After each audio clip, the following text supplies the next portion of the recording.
Bonjour à tous, j'espère que vous allez bien. On se retrouve aujourd'hui pour une nouvelle vidéo sur Forza Motorsport, une vidéo dans laquelle je vous propose tout simplement de partir à la découverte du gameplay au volant. Pour l'instant, toutes les vidéos que j'ai tournées, je les ai tournées à la manette. Là, ça va être un peu la surprise. On va voir un petit peu comment réagit le jeu en testant différentes voitures, différentes pistes, différentes conditions de course aussi, pluie, route sèche, voilà, on verra un petit peu comment ça se passe. Sachez que le gameplay, là, je le fais au volant Thrustmaster T248 et que justement, en ce moment, je fais un concours pour célébrer la sortie de Forza Motorsport avec un exemplaire de ce volant à gagner. Si vous voulez participer, il suffit d'être abonné à ma chaîne YouTube et de liker et retweeter le tweet que je mettrai en description et en top commentaire. N'hésitez pas, le tirage au sort ce sera le 5 octobre 2023, donc demain, au moment où cette vidéo sortira. Donc voilà, vous pouvez évidemment tenter votre chance. Donc là, j'ai juste branché le volant. J'ai regardé vite fait le paramétrage des touches parce que de base, il y avait quand même des trucs qui étaient un peu bizarrement bindés, clairement. Donc histoire d'avoir une petite base tranquillou. Et puis ce que je vous propose du coup maintenant, c'est de tester différentes voitures, des tractions, des propus, des 4 roues motrices, voir un petit peu comment ça réagit et puis essayer de vous montrer un petit peu de gameplay intéressant. En sachant, cette dernière précision, que sur le build que j'utilise actuellement, qui est le build de preview de Forza Motorsport 2023, il y a un souci avec le volant qui fait qu'en course contre des bots, le volant ne fonctionne pas. Donc là, ça va être uniquement en course d'essai, ça va être un chrono en contre-la-montre. Ça va être patché évidemment d'ici la sortie du jeu, mais en attendant, je ne peux pas enregistrer de gameplay avec ce volant précisément contre des bots en course. Donc aujourd'hui, voilà, ça va être focus sur la conduite, voilà, sur les essais. Mais écoutez, on va commencer par un truc pas trop vénère. Je suis en train de chercher une traction ou un truc, on va dire, pas trop puissant, histoire de bien commencer. Et bah écoutez, j'ai rien dit, il y a déjà une mise à jour qui est sortie en fait sur le build de preview que j'ai de Forza Motorsport et en fait ça a été patché. Donc tant mieux, on va pouvoir profiter du volant en course. Sachant que là, on part avec une Honda Civic Type R, ancienne génération.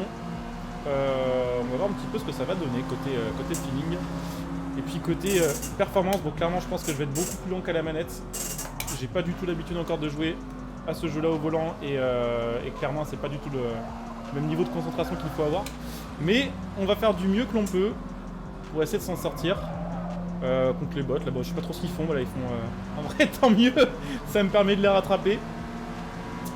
Mais écoutez, à première vue déjà la bonne nouvelle c'est que en n'ayant changé aucun paramètre du volant à part le bindage des touches, mais je veux dire au niveau du retour de force, au niveau de la sensibilité, de la direction et des pédales, j'ai rien changé.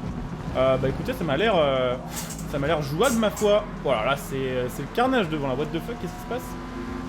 Ça m'a l'air d'être plutôt cool, un peu comme bon, rien à voir en termes de physique, mais je veux dire c'est le même délire quoi, c'est un peu plug and play, t'arrives, tu branches ton volant et même si ensuite il faut que tu affines pour avoir un truc vraiment petits oignons qui va te rappeler la conduite de ta voiture en vrai.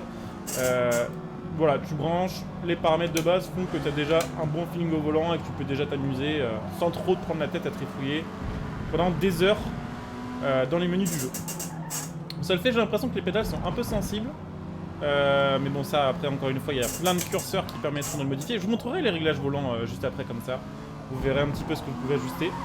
Ça se passe pas si mal, ma foi, j'ai l'impression. Alors par contre, bon ça c'est frustrant pour les joueurs volants, il n'y a pas l'animation complète du volant.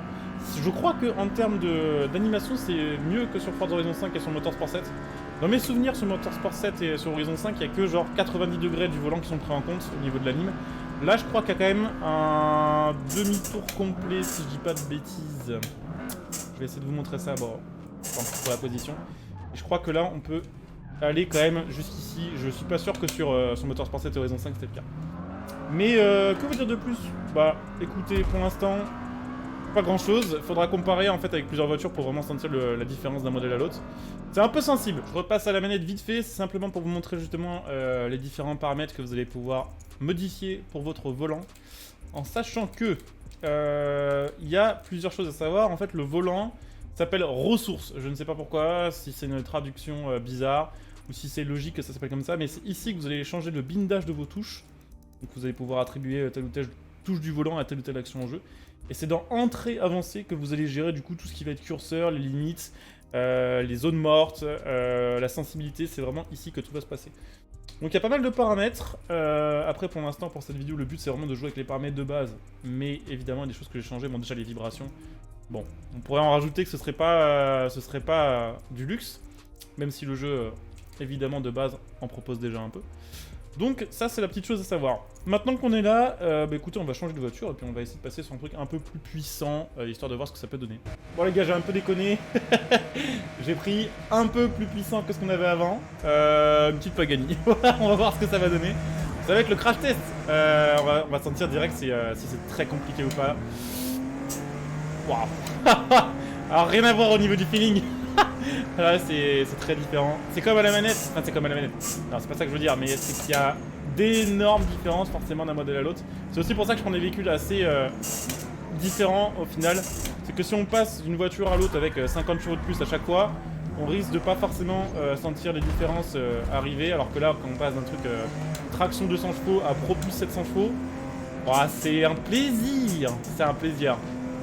On sent très bien la voiture, je suis putain de surpris d'avoir autant de remontées d'informations via la gestion du volant, via uniquement au final les vibrations et quelques cosmétiques in-game qui font que on comprend un peu ce qui se passe. C'est très cool. On a vraiment beaucoup de remontées d'informations, c'est ça, on arrive à comprendre quand la voiture drift, on arrive à comprendre quand on commence à décrocher, on arrive à comprendre quand on prend du roulis, c'est ultra cool. Je sais pas par quelle magie ils ont réussi à faire ça. Moi qui trouvais qu'ils avaient déjà bien progressé à l'époque de Forza Horizon 5, entre Horizon 4 et Horizon 5 en tout cas, au niveau de la réalisation de la conduite au volant. Ouais, là il y a quand même un gros step up, et c'est clairement beaucoup plus agréable à jouer que Motorsport 7. Pareil, Motorsport 7 devait relancer il y a quelques jours pour voir un petit peu ce que ça donnait, pour me remémorer quelques souvenirs. Et la conduite était quand même beaucoup plus légère que ça, et il y avait moins besoin de précision. Là c'est très cool. Bon là forcément en ligne droite, on se rend pas forcément trop compte de ça. D'ailleurs je fais un petit test. Est-ce que comment dire, est-ce que les boss au sol vont faire la même animation? Ouais j'ai l'impression. La même animation aux mains in-game que ce qui se passe sur mon volant. Ça c'est cool. C'est un détail mais ça veut dire qu'ils se sont vraiment quand même cassé le cul à modéliser chaque boss de la route et c'est pas random quoi. C'est vraiment selon là où vous roulez et ouais, ça c'est big up. Au final, de ce que je vois pour l'instant de Forza Motorsport, mais bon, évidemment, j'aurai l'occasion de donner mon avis dans une autre vidéo qui sera dédiée à ça et surtout quand on aura bien pensé la carrière. J'ai l'impression que la seule chose qui est emmerdante sur ce jeu, c'est pas du tout du côté de la technique, ça va être le système de progression et le système d'amélioration de voiture. Parce que côté conduite, c'est clean. Côté graphisme, clairement, c'est le jour et la nuit entre Motorsport 7 et Motorsport 8. Les environnements sont retravaillés, les voitures sont quand même très belles. Bon, évidemment, il y a des petites choses qui vont pas forcément aller. Des petits détails, des trucs sur lesquels on va un peu pinailler, des choses à régler. Mais c'est tellement notre délire en fait. Voilà, j'ai failli perdre le contrôle. Putain de merde. Ah franchement le jeu il est cool. La conduite au volant est très cool. Après là on est contre des IA un peu pépouses, hein. Je vous cache pas qu'on n'est pas en mode bataille contre un pilote pro ou contre je sais pas quoi. Donc c'est cool aussi. On va poursuivre les tests avec ce coup-ci complètement un autre archétype de voiture. On part sur une 4 motrices et sur une voiture full size, bien lourde comme il faut, une Audi RS4. On va voir un petit peu ce que ça va donner. Et puis bon bah là aussi, Mugello, changement de piste et surtout changement de météo. J'ai mis pluie torrentielle, donc là techniquement c'est le max de la pluie qu'on peut avoir sur le jeu. Donc on va voir un peu si les sensations changent. S'il y a un peu d'aquaplaning, est-ce qu'on va avoir l'occasion de le sentir dans le volant? Je sais pas si on va avoir la chance de vraiment en profiter là. Normalement, c'est censé être le cas. J'ai l'impression que pour l'instant, ils n'ont pas trop pipoté ce qu'ils ont avancé sur le plan technique. Mais on va voir. On va pas faire exprès non plus de se mettre en aquaplaning si on trouve pas les bonnes flaques pour. Voilà, déjà, ça y est en fait. Ok, dès le départ. Ouais, ça se sent bien. Ça se sent bien, ça n'a rien à voir. Wow, qu'est-ce que c'est lourd la direction, putain. Oh, de passer de la Pagani à ça quoi. C'est vrai que j'aime bien les berlines allemandes et j'aime bien les breaks sportifs et tout ça. Enfin, les breaks sportifs, on comprend les breaks puissants.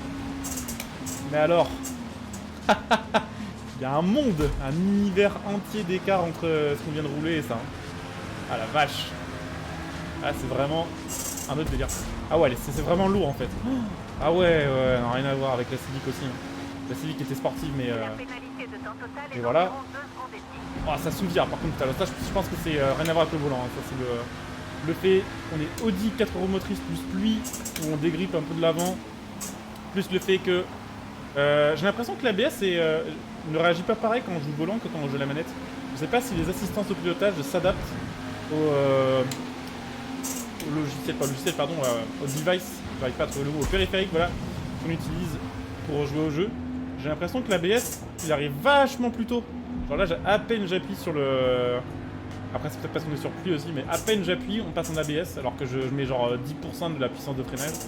Alors qu'à la manette, faut déjà y aller quand même, quoi.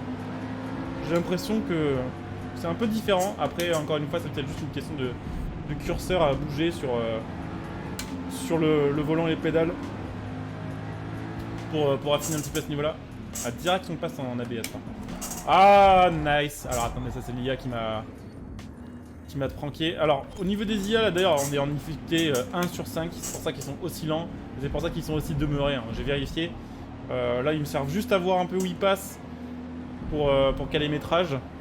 Mais c'est tout. Clairement, là, ils sont vraiment pipotés. De chez pipotés. Plus faible difficulté possible. Et ben, écoutez, ma foi, j'ai envie de dire que c'est plutôt réussi. À la conduite au volant, pour un truc qui n'est pas... vraiment, j'ai branché le volant, ça fait 20 minutes que je recorde, ça fait donc 20 minutes que je joue au volant. Et ça passe nickel. Est-ce qu'on a des sensations et un réalisme à la Assetto Corsa? Je dirais peut-être pas jusque là quand même.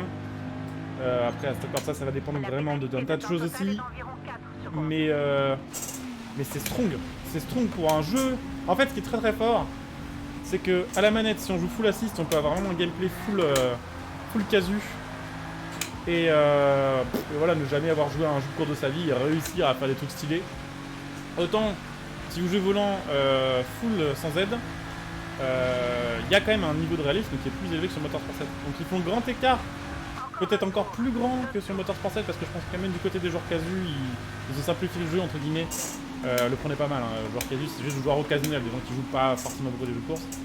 Ils ont, je pense, on va dire, ajouter de la facilité pour les nouveaux joueurs, pour ceux qui viennent de Forza Horizon, qui ne soient pas trop paumés. Et le grand écart est plus ou moins réussi, je pense quand même, à première vue, ça sent plutôt bon. Donc voilà, c'était un petit gameplay au volant. De toute façon, là cet après-midi, on va grinder le jeu, et les jours qui arrivent, on va grinder en live Forza Motorsport. Donc, si vous avez des questions, si vous voulez voir plus de gameplay volant, si vous voulez savoir tel ou tel truc sur le jeu ou voir quelque chose en particulier, n'hésitez pas à venir me follow sur Twitch, puisque le live sera sur Twitch. Vous pouvez évidemment utiliser votre Prime pour soutenir la chaîne. Vous pouvez utiliser mon lien Instant Gaming pour acheter ce jeu à prix réduit. Je crois qu'il y a quand même une belle réduction jusqu'à 30 € pour la grosse version.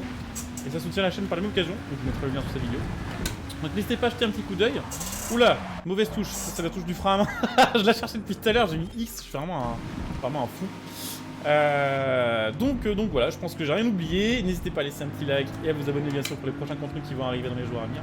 Et puis bah écoutez, en attendant, bon jeu à tous. Est-ce qu'on arrive à se faire une petite glissade au frein à main ici? C'est vrai qu'on n'a pas trop tenté le drift. Vous savez quoi, on va prolonger la vidéo. J'ai envie de voir si on arrive à faire quelque chose un peu. Ouais, faut un peu batailler. Ça va, ça se fait aussi. C'est vrai que j'ai pas testé la conduite drift au volant. Moi qui suis une merde en drift, ça va être assez compliqué je pense. En tout cas au volant. Bon là on n'est pas en drift, hein, là c'est vraiment un power slide, la voiture elle bourrine, elle en peut plus. Ça se fait j'ai l'impression. Mais en glisse par contre putain, le retour de force il est vachement plus costaud que le Motorsport 7 et qu'Horizon. Là je suis même obligé d'un peu forcer. C'est vrai que sur Forza Horizon ça glisse, hop je lâche le volant, ça revient droit, pépouze. Là on sent que c'est pas la même. Là faut quand même un peu donner la direction sinon la voiture elle est en mode... Elle est en mode c'est le flou. Hop, on va essayer de faire une autre petite glissade. Putain, j'arrive beaucoup trop vite. On va mettre un peu de frein à main. Ça se fait, c'est grave satisfaisant. Bon, on va tenter de glisser un peu avec la M5, mais ne vous attendez pas à du grand art. Il n'y a aucun jeu sur lequel j'arrive à dresser, c'est pas compliqué. Au volant en tout cas, je veux dire. Il manque trop d'informations en fait par rapport à la réalité. Il faudrait que j'ai un simulateur sur V1 en fait. Et encore, je sais pas si ça marcherait vraiment parce que ce qui me manque principalement, vous savez, c'est de sentir la vraie pression du corps quand on drift en vrai, quand on drift ou quand on commence à chasser.